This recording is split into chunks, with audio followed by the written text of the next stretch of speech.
Hello guys and welcome back to our channel. So in today's video we are going to be going through the best NBA players that did not make it into the Basketball Hall of Fame. But before we jump into today's video, if you could go down there and drop a big like on today's video. Also, whilst you're down there, make sure to subscribe to the channel because we're going to be posting loads of NBA content like this in the future. And also make sure to turn on post notifications so you guys never miss a video. But nevertheless, let's jump into today's video. So obviously there is many to choose from. There has been some insane players that did not make it into the Basketball Hall of Fame. But in today's list, we are going to be showing the top people who deserve to be on there. So at number 1, we have CHAUNCEY Billups. This guy is a 5-time All-Star, 2004 NBA champion, a 2004 NBA Finals MVP, a 1-time All-NBA second team, and a 2-time All-NBA third team. It took Billups some time to find his footing in the NBA, especially when compared to some other players on this list. But he definitely asserted himself as one of the best point guards in the league by his late 20s. Although he didn't make his first All-Star team until his 9th season, Billups went on to make 5 of them and led the Detroit Pistons to a championship in 2004, marking the franchise's 3rd title. He averaged around 21 points, 5.2 assists and 3.2 rebounds per game against the Los Angeles Lakers in the finals, earning his finals MVP. Billups has career averages of 15.2 points, 5.4 assists, 2.9 rebounds and 1 steals per game. His number 1 jersey has even been retired by the Pistons. And the Basketball Reference has his Hall of Fame probability at 84.4%, which is obviously very high. And he was very unlucky not to get on the Basketball Hall of Fame. At number 2, we've got Tim Hardaway. Hardaway is the only member from the famed Run TMC Golden State Warriors to not be in the Hall of Fame. Chris Mullin was inducted in 2011 while Mitch Richmond made it in 2014. Tim Hardaway is a 5-time All-Star, a 1-time All-NBA first team, a 3-time All-NBA second team, a 1-time All-NBA third team, and an All-Rookie first team. In addition to making 3 All-Star teams with the Warriors, Hardaway also made 2 with the Miami Heat. With him leading the way, the Heat won 61 games in the 1996-97 season. Only the 2012-13 Heat, who are comprised of LeBron James and Dwayne Wade and Chris Bosh, have won more games in a single season in a franchise history. Similar to how KEMP is known for being one of NBA's first power dunkers, Hardaway is credited for popularizing the crossover. Hardaway has a crazy average of 17.2 points, 8.2 assists, 3.3 rebounds, and 1.6 steals per game. Also, his number 10 jersey has been retired by the Heat, and the Basketball Reference has his Hall of Fame probability at 79.2%. Okay, so the next person we have on this list is MARION. So MARION was an integral part of the Steve Nash-led Phoenix Suns team that dominated the early 2000s. He was ahead of his time as a 6'7" forward who could defend multiple positions, protect the rim, get out in transition and space the floor as a shooter. This guy was a full-time All-Star, a 2011 NBA champion, a 2-time All-NBA third team, and an All-Rookie second team. While he never won a championship with the Suns, MARION started in every postseason game for the Dallas Mavericks during their championship run in 2011 and spent a significant portion of that series guarding LeBron James, who we all know was a crazy player. MARION has career averages of 15.2 points, 8.7 rebounds, 1.9 assists, 1.5 steals and 1.1 blocks per game. And Basketball Reference has his Hall of Fame probability at 75.6%. And I think this guy definitely deserves to be on the Basketball Hall of Fame.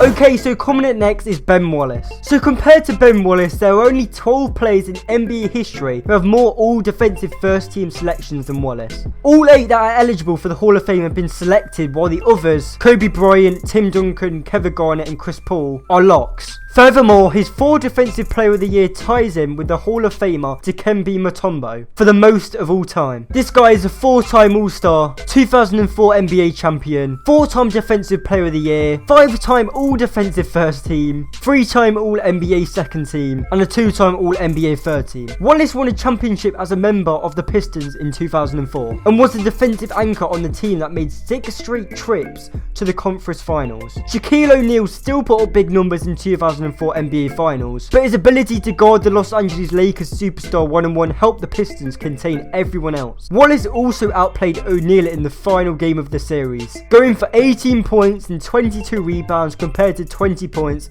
and 8 rebounds for O'Neal. Wallace has career averages of 5.7 points, 9.6 rebounds, 2.0 blocks, and and 1.3 steals per game. His number 3 jersey has been retired by the Pistons. Wallace's resume isn't much different than Dennis Rodman's, another defensive dynamo and rebounding champion that was inducted in 2011. And the Basketball Reference has his Hall of Fame probability at 45.3%. And although this is a lot lower than any of the other people on this list, he still definitely deserves to be on the Basketball Hall of Fame. Okay, so coming up next is SHAWN KEMP. This guy is a massive 6-time All-Star and a 3-time All-NBA second team. Because Kemp was in the NBA for such a long time, this hurts his Hall of Fame case. There was a massive steep decline when he entered his 30s, but trust me, he was a force to be reckoned with in the 1990s. The combination of him and Gary Payton fueled the Seattle Supersonics to the NBA Finals in 1996, where they lost to Michael Jordan's Chicago Bulls in 6 games. Kemp was tremendous in that postseason run with the average of 29.9 points, 10.4 rebounds with 2.0 blocks per game. A perennial contender, the Supersonics had the NBA's third best record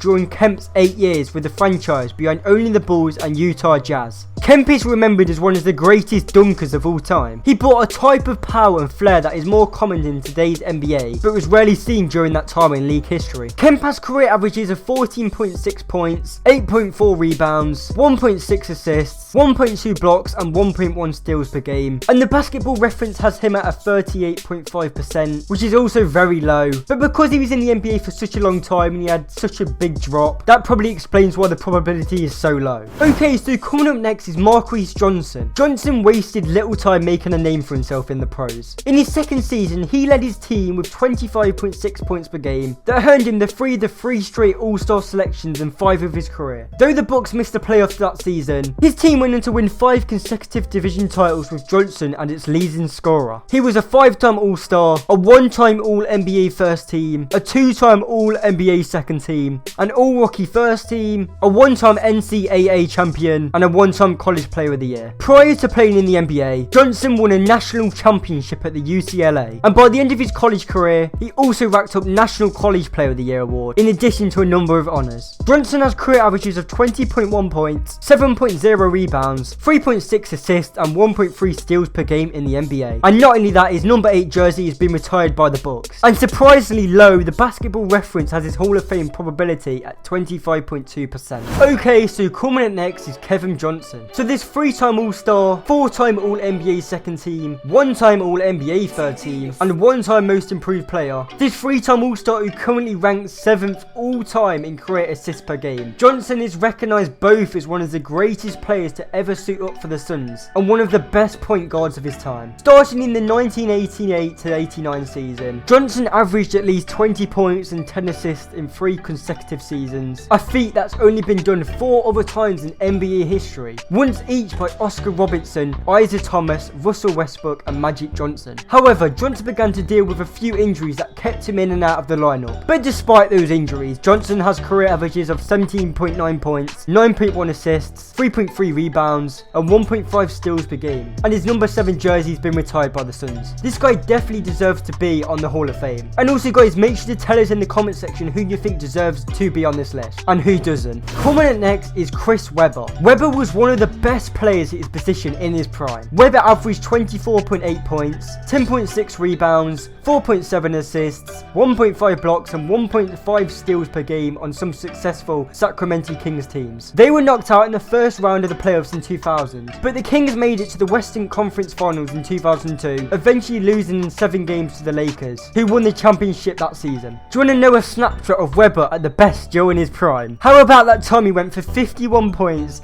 26 rebounds, 5 assists, 3 steals and 2 blocks in 1 game? Surely that's enough to make it onto the Basketball Hall of Fame. Webber also had decorated collegiate career as one of the members of Michigan Wolverines Fab 5, which made back-to-back trips to the NCAA Tournament's championship game. Anyway guys, that is going to bring us to the end of today's video. If you have enjoyed today's video, then make sure to go down there, drop a big like on today's video. Also, whilst you're down there, subscribe to our channel and make sure you've got post notifications on so you don't miss NBA videos like this in the future. Also, let us know down below guys if you think we've missed anyone on today's list. But nevertheless, we will see you in our next video. Goodbye guys.